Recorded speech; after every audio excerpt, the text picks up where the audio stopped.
好，现在我们接下来学习一下 Spring 加 JPay 加 Struts 的整合开发。那么这里面使用的 JPay 呢，是采用的是 Hibernate 的实现。那么使用的炸包呢在底下列出来了啊。那么底下的呢，这些都是JPA 是要用到一些炸文件。那么对于 Spring 的话使用的炸文件呢，和我们前面学习那个 Spring 加 Hibernate 里面的炸文件使用的炸文件是一样的啊。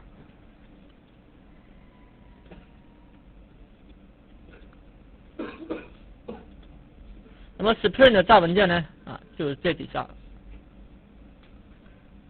就是这些文件。好，现在我们知道我们所要使用的这些炸文件了。那么现在呢，我们就建一个SSJ 这个项目啊。首先，因为这个应用呢，它也是一个 Web 应用，我们呢建一个 Web 项目。我们点完成，点 Yes。好，接下来呢，我们把这个编译的集结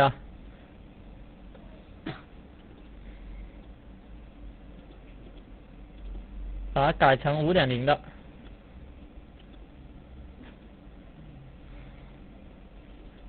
把这个呢改成 UTF-8 好，我们把需要用到的炸文件呢拷贝到 Web 应用的 lib 目录底下。首先呢，我们把它JPay 实现 Hibernate 的炸文件呢拷过去。那么这些炸文件呢都是 Hibernate 的 JPay 的实现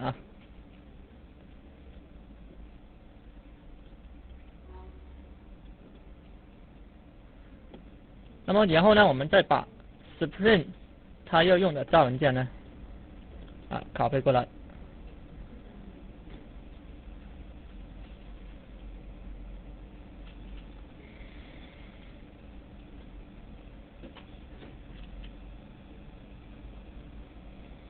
跟 JPay 的集成呢，我们也要遵守逐步集成的这个集成方式。首先呢，我们要集成 JPay 跟 Spring。当这两层集成成功之后，我们接下来呢再执行 Struts。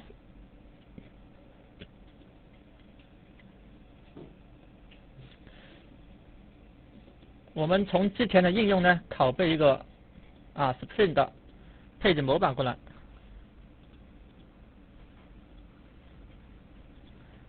然后打开这个配置模板，把里面的不要的内容呢把它删掉。那么大家可以看到当然我们这边呢保留对这个依赖柱的这个注解的这个驱动保留它的配置。那么Spring 如何跟 JPay 集成呢？那么在学 Hibernate 在学 Spring 跟 Hibernate 集成的时候，我们知道我们呢有一个 bin 专门来怎么样来负责创建这个 Session Factory 的，对不对？那么对于 JPay 也是一样Spring 呢也提供了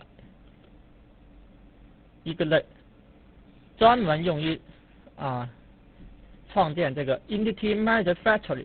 那么大家在学习这个 JPay 的时候呢，我给大家讲过，那么这个和 Hibernate 里面的这个 Session Factory 它的作用是比较相似的。好，我们呢把这一段拷过来。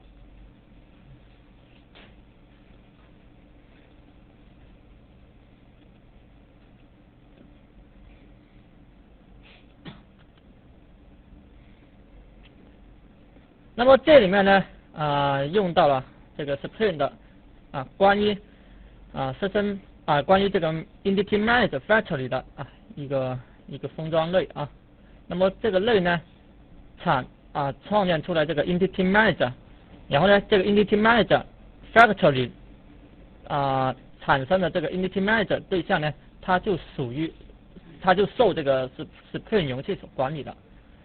这个类里面有一个属性是持有化单元名称。那么这个持有化单元呢，我们还没有配置。那么根据 JPEG 规范，我们知道我们是要在垒路径底下放一个什么目录啊 ？Metal Info 目录。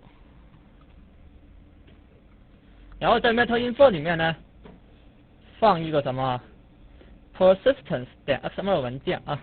那么这个文件呢是JPEG 的这个配置文件。那我们把这配置模板呢拷过来。那么大家千万别放错地方是放在 Metal Info 目录底下的，而且这个文件名称呢也是固定的persistence.xml。我们先把这个文件给创出来。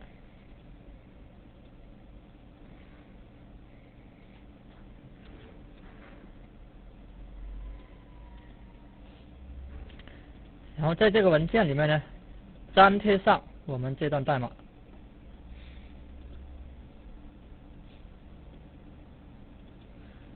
那么这里面呢定了一个持有化单元，那么持有化单元的名称呢名叫 IDClass。那么当你们在这个地方定义好了这个 IDClass 之后呢，你们就是要在这个地方把这个名称注入到这个属性里面去。那么接下来呢我们使用的这个事物呢也是本地事物的。那么这里面的配置呢就不再解说了。那么这些属性呢都是属于 Hibernate 里面的属性因为我们目前使用的 JPEG 实现呢是 Hibernate， 所以说设置的呢是 Hibernate 的属性。好，那么这个数库链接呢也是正确的那么这个持有化配置文件配置好之后，那么把它的名称呢附到这个地方来。因为我们使用了容器管理事务，所以呢我们这地方也要配置针对这个对象所创建的 Entity Manager 对象的一个事务管理器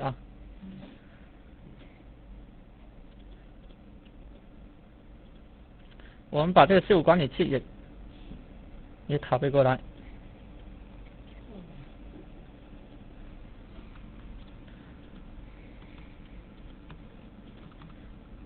那么大家可以看到，这个时候呢，我们使用的是 Spring 针对 JPA 它所封装的一个事务管理器。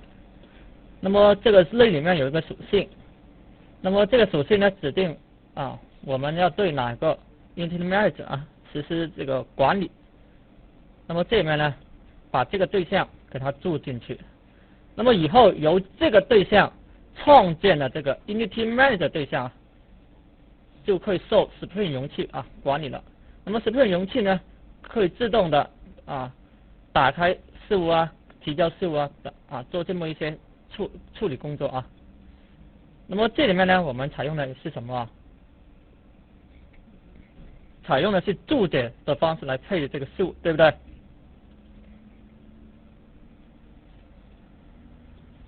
好，关于 JPA 的配置呢就这样了非常简洁。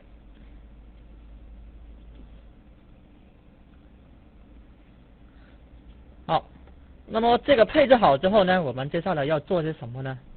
那么接下来呢，我们就要定义我们的实体病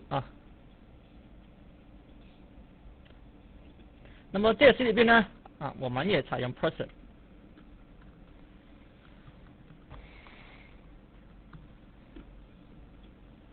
好 ，person 里面呢，同样也有两个属性。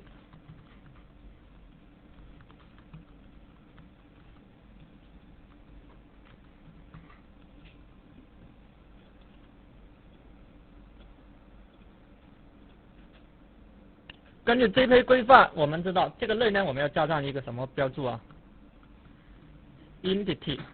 通过这个注解呢，指明这个类它是一个实体类。那么每个实体类呢，都有一个实体标识。那么实体标识呢，我们通过什么？@id 来指定。另外的话，我们希望这个属性它所引述的这个字段是采用的是数据库 ID 增长的方式来生成的那么这时候呢，我们就采用什么 generate value， 对不对？那么通过这个呢，我们就可以指定它生成策略如果我们这边不指定它的生成策略的话，那么默认呢，它采用的是自动。那么自动的话和我们之前学Hibernate 里面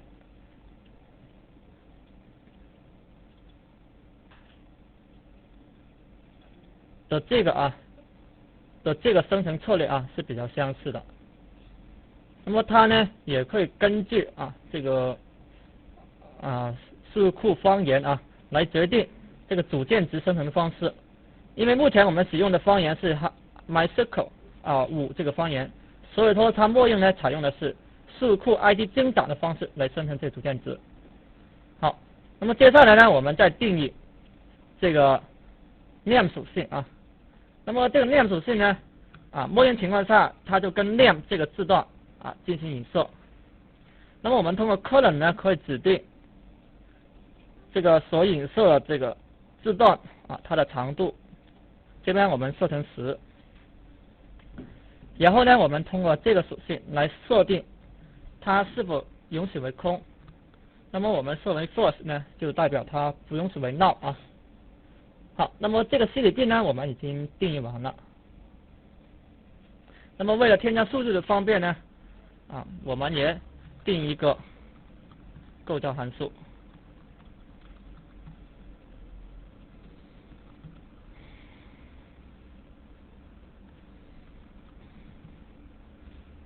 和 Hibernate 一样，大家呢也要保留一个无参数的构造函数并且它是 public 的。好 ，OK。另外的话，我们实体币呢也建议大家实现一个可视觉化接口。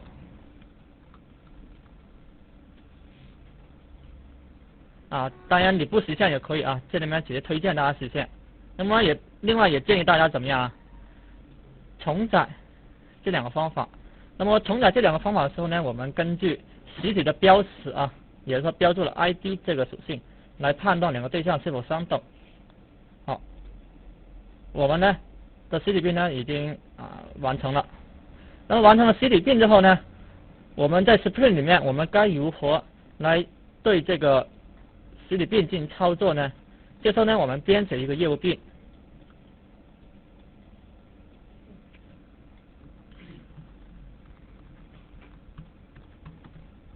它放到这个实现包里面去。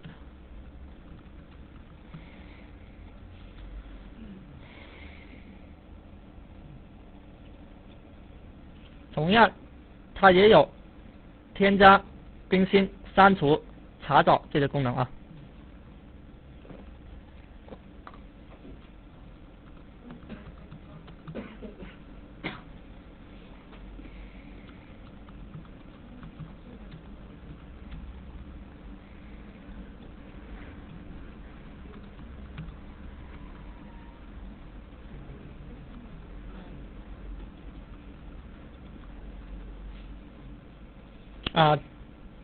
这个类里面的这些方法呢，和我们之前采用 Hibernate 里面基本是一样的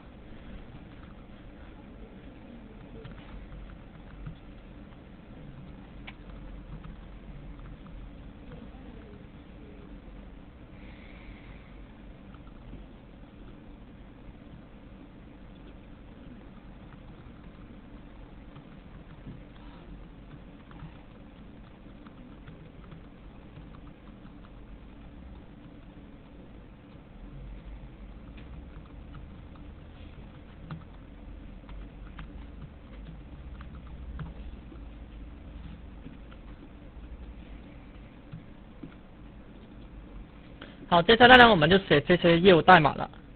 那么我们知道要对实体并进行操作的话，我们是要用到哪个对象是要用到这个 Entity Manager 这个对象那么好，我们现在呢来得到这个 Entity Manager 这个对象。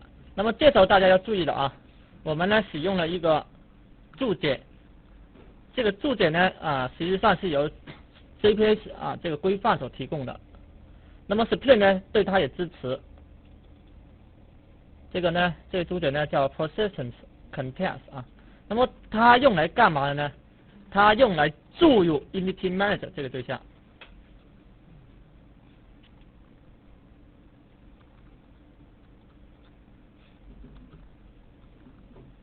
大家注意，这个注解它用于注入这个 Entity Manager 对象。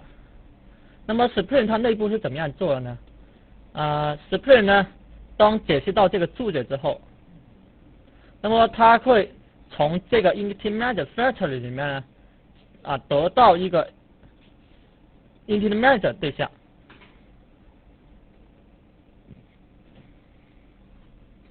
那么得到 Entity Manager 这个对象的过程呢，并不需要我们做啊，这都是由 Spring 容器帮我们做的。那么得到之后，我们就可以通过这个对象呢，完成填上改查了。那么这里面大家也要注意啊，事物呢是不需要我们去打开的，我们呢只是要在这个地方声明我们这个病呢是需要事物管理的，对不对？好，我们呢通过它来保存这个 person 对象。那么更新呢，我们调用的是 merge 方法啊。删除呢，我们调用 remove 方法。那么这里面呢，接收一个实体病，那么实体病呢，我们要查找。那么查找有两个方法，一个 find 方法和一个什么 get reference， 对不对？那么这个方法呢，就和 Hibernate 里面的什么方法比较类似啊 ？load 方法，对不对？它也是一个起到延迟查找的作用啊。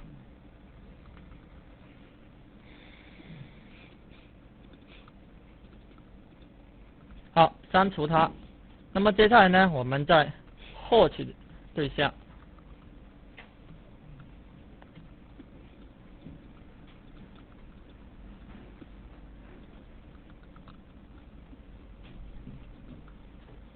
这里面呢，我们通过 GPQL 语句呢，来查询所有的记录。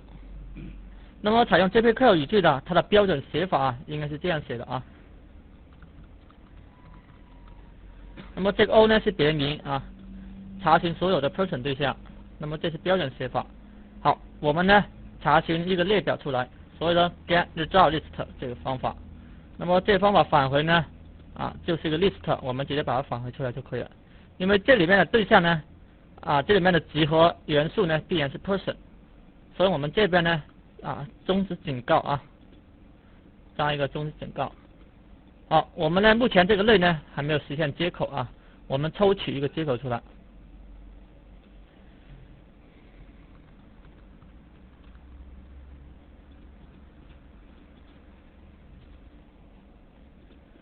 然后把这个接口呢移出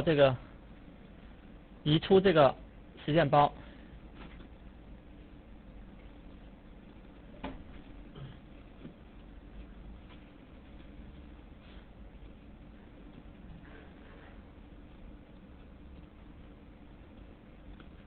前面我们说过，对于这种数据读取的方法呢，我们不需要开事务，对不对？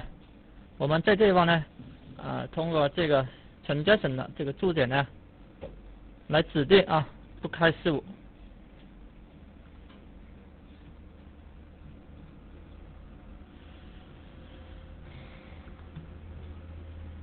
那么相对这个方法也不需要开事务。那么大家可以看到我们的业务方法呢已经全部写完了大家有没有发现这些代码和 EJB3 里面的代码是很相似对不对？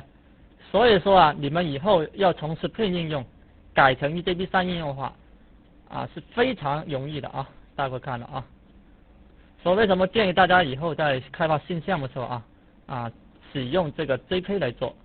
那么采用 JP 来做，大家可以看到开发效率明显要比什么采用 Hibernate 做来要高开发效率，而且理解起来的话也比较好理解。那么大家可以看到通过加了这么几个注解呢我们就完成 CDB 的这个元数据的这个影射了。另外的话，我们使用起来也是非常方便而且最重要的话，我们呢在 Spring 里面使用这个 JP 呢，如果以后你们需要这个分布式应用的时候啊，你们就会很容易的就迁移到什么 EJB3 容器里面去运行啊，而且这个代码的相似程度啊也是非常高的。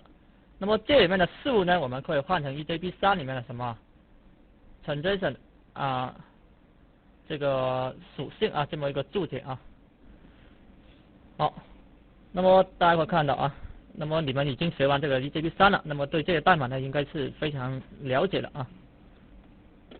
那么所以说大家有发现啊，这个 Spring 呢，它跟 JPA 啊这组合开发的话，实际上和我们的 EJB3 开发啊，它的开发过程啊是非常相似的啊。好 ，OK， 我们呢建好了这个实体并这个业务并之后呢，我们就要对它进行单元测试。那么你们大家一定要养成这种习惯，当你们开发完这个业务并之后啊，你们一定要对你们业务方法进行单元测试啊，不要着急跟什么跟 Vivo 这一层集成。那么现在呢，我们就建一个单元测试。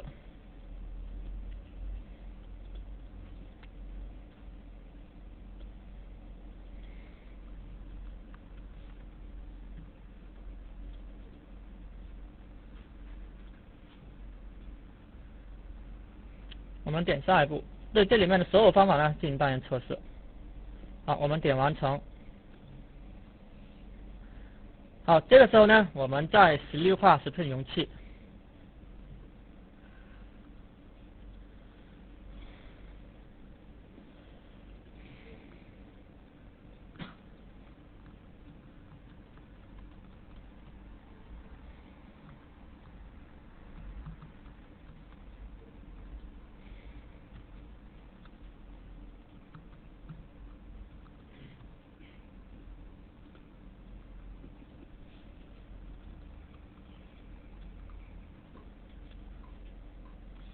我们取的这个业务并，那么这业务并呢，目前我们并没有在 Spring 容器里面进行配置啊，所以我们呢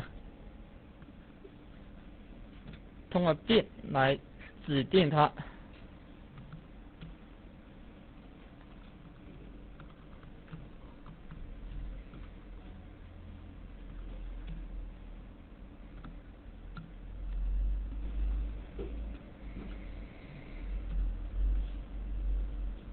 好，我们把业务并呢已经交给了 Spring 管理了。好，我们呢通过这个名称在外部呢取得它。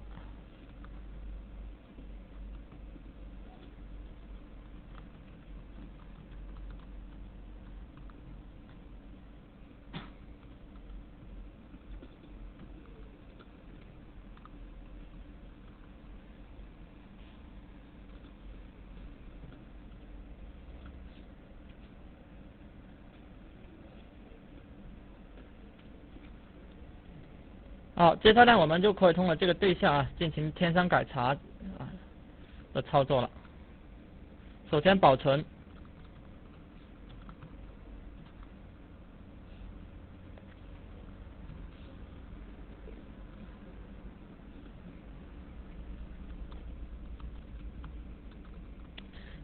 保存一个小页。好，因为我们这个持有化这个配单元配置的这个数库呢，这个数库表呢是怎么样？是根据这个引述元数据来自动生成我们这边是 update。那么所以的话，它也可以帮我们自动生成这个数库表。我们把这数库表呢把它删掉它，让它自动生成。那么大家会看到没有了。好，我们现在呢就来测试一下我们这个整合是否是成功的，另外也验证一下这个方法是否也成功。我们执行这个单元测试方法当然大家还忘了忘了什么？我们又忘了把数库驱动放进去，对不对？那么要跟数库先打交道的话，我们这个数库驱动一定要放进去好，那么放进去之后，我们接下来呢再执行这个单元测试方法。